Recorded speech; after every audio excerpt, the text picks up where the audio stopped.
My name is Stephen Winters. I've been doing upholstery since 1966.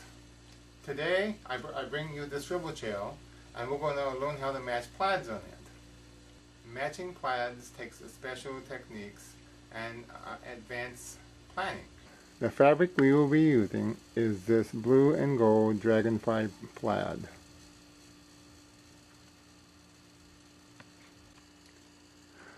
We have decided that we want the dragonfly to be pointing up as shown in this picture.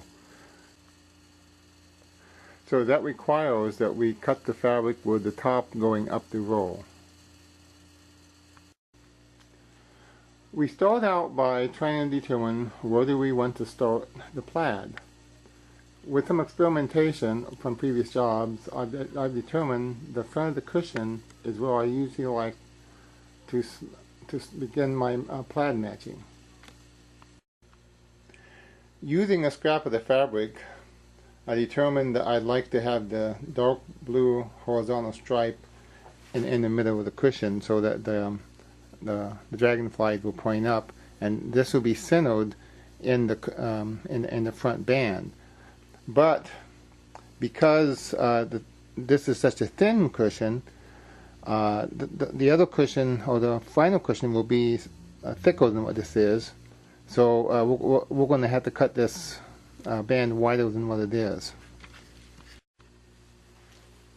Another special consideration we have is I generally like to have the dark stripe in the center of the width of the arm here. And so I've marked where that lands on the old fabric. And then wrapping it on the inside, I've also marked the line here where it's lined up so that we can line the cushion up with it. I've used a piece of stiff back drapery fabric, or can be any type of heavy muslin, to make a pattern for the cushion. I've transferred the alignment marks that we made with the fabric down onto the cushion pattern. This will be the horizontal stripe that goes across the cushion. In determining whether to center this plaid on the yellow line or the blue line, we laid it on the deck.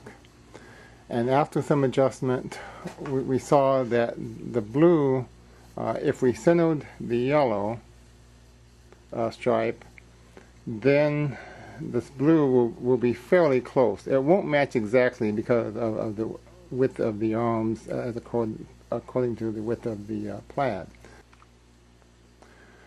We're going to use this yellow as the center stripe on the shell. To cut the top panel for the cushion, we've laid it on the fabric.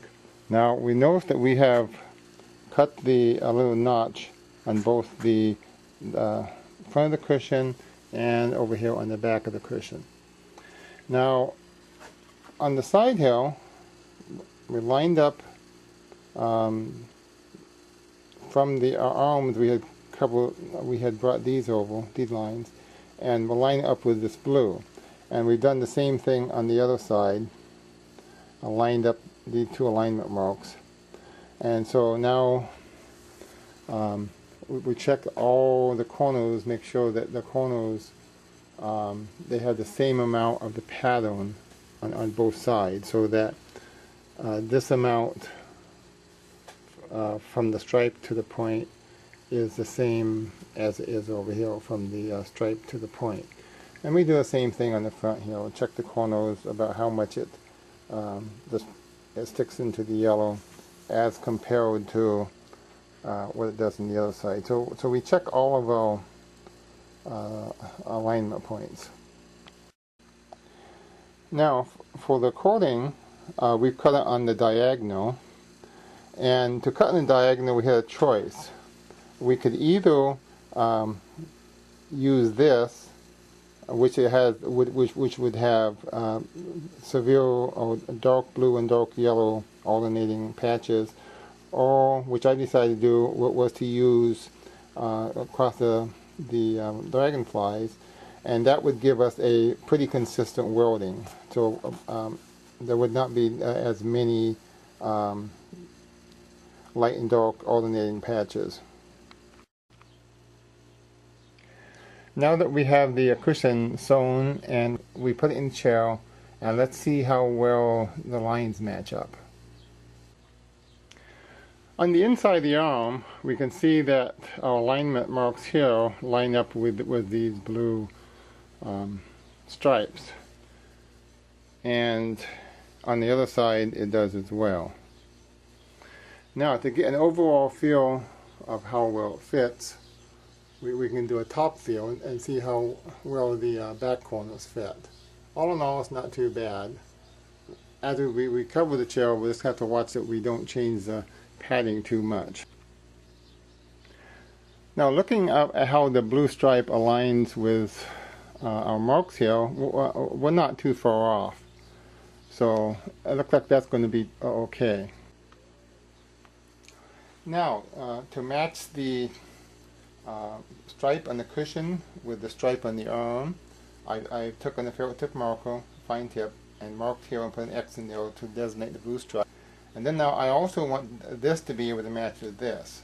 So we take a piece of fabric, we line it up with this match, and then I use this piece of fabric to transfer down here the marks that would line up here on this fabric, and then transfer that to the front deck. And that way we can use this to get it the same height, so this will match across here.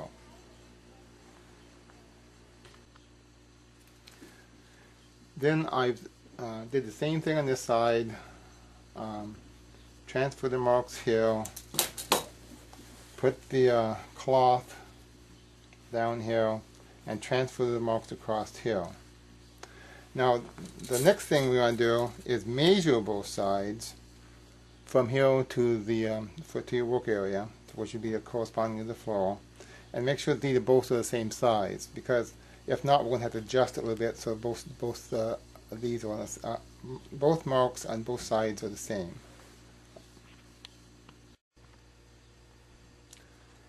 Next, I drew a line here. You measure the distance up for the plaid stripe here, and measure the same height here. And just take a fine tip ferrite marker and just use the ruler to draw a straight line.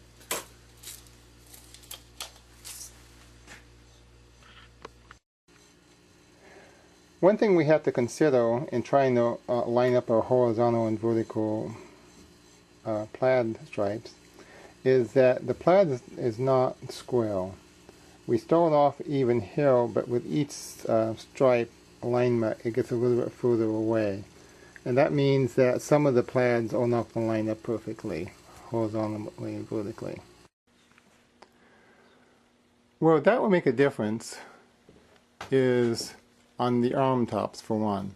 I generally like to have the pattern, when we have a separate arm crop, go up the arm toward the back.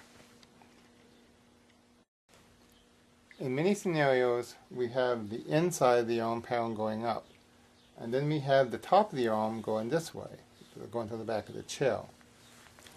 Now, we can have this line up here, as pretty much, but the further back we go, the stripes get a little bit further and further off from matching.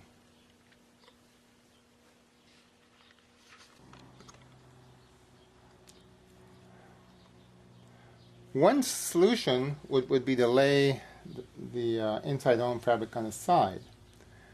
That would allow it to match the stripes all the way front to back. One of the trials of that, or struggles with that, then it would not match up with the inside of the arm. I mean, inside the back, here or here. And the cushion would cover most of this, so we could almost get by with it if we were to lay this on the side.